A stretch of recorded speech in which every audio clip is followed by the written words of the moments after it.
ಇವತ್ತು ಅಧ್ಯಕ್ಷರೇ, ಯಾವುದೇ ಒಂದು ಅಭಿವೃದ್ಧಿ, ಯಾವುದೇ ಒಬ್ಬ ಕಲ್ಪನೆ ಒಬ್ಬ ಮುಖ್ಯಮಂತ್ರಿ ಆದವ್ರಿಗೆ, ಇವತ್ತು ನನಗೂ ಭಾಳಷ್ಟು ಅನುಭವ ಇದೆ.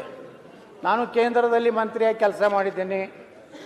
ಅದೇ ರೀತಿ 2 ಸಲ ಲೋಕಸಭಾ ಸದಸ್ಯನಾಗಿ, ವಿಧಾನ ಪರಿಷತ್ ಸದಸ್ಯನಾಗಿ, 3ನೇ ಸಲ ನಮ್ಮ ಜನರ ಆಶೀರ್ವಾದದಿಂದ ಇವತ್ತು ವಿಧಾನಸಭಾ ಸದಸ್ಯನಾಗಿ ನಾನು ಕೆಲಸ ಮಾಡುವಂಥ ಅವಕಾಶ ಸಿಕ್ಕಿದೆ. ಏನು ರಾಜ್ಯದ ಮಂತ್ರಿಗಿಂತ ನಾ ಭಾಳ ಪವರ್ಫುಲ್ ಇದೀನಿ. ಆಯ್ತು, ಮಾತಾಡಿ. ನೀವು ಬರೀ ಮಂತ್ರಿ ಕುಯ್ ಕುಯ್ ಕುಯ್ ಅನ್ಬೋದು. ನಾ ಯಾರಿಗೆ ಅನ್ಸೋದಿಲ್ಲ, ಕೊಯ್ಲಿಲ್ಲ. ಅದಕ್ಕೆ ಯಾವ ಪೋಸ್ಟ್ ಕೊಡ್ಲಿಲ್ಲ ಅಧ್ಯಕ್ಷರೇ. ನಿಮ್ಗೆ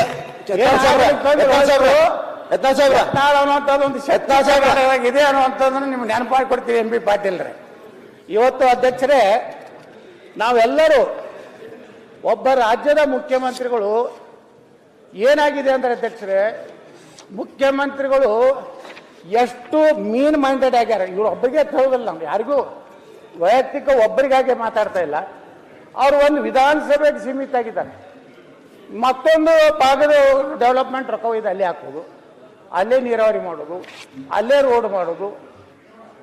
ಈ ಮೀನ್ ಮೈಂಡೆಡ್ ನಾನು ರೈಲ್ವೆ ಮಂತ್ರಿ ಇದ್ದಾಗ ನೋಡಿದೆ. ಅಲ್ಲಿ ಕೇಂದ್ರದಾಗ ನಮ್ಮ ನಿತೀಶ್ ಕುಮಾರ್ ಅವರು ಎಲ್ಲ ಒಂದು ಬಿಆರ್ಕೆ ಹಾಕೋರು. ನಾವು ಜಗಳ ಒಂದು ಬ್ರಾಡ್ಗೇಜ್ ಮಾಡ್ಬೇಕಾದ್ರೆ ಎಷ್ಟು ಹೋರಾಟ ಆಯ್ತು.